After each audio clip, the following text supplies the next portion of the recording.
কথাটা খুব বাস্তব কথা, শুনতে খারাপ, কিন্তু দেখুন আমরা আমাদের জীবনটাকে কীরকমভাবে তৈরি করতে চাই।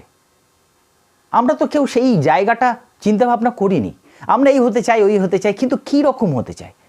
এই রকমই হওয়ার দরকার একটা নদীর মতো। কেন বলুন তো নদীর মতো?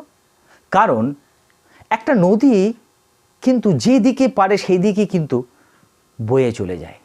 যদি সামনে একটা পর্বতও চলে আসে, পর্বতের পাশ দিয়ে চলে যায়, কিন্তু একসময় দেখা গেল ওই পর্বতটা ভেদ করেও সে চলে যাওয়ার ক্ষমতাটুকু রাখে।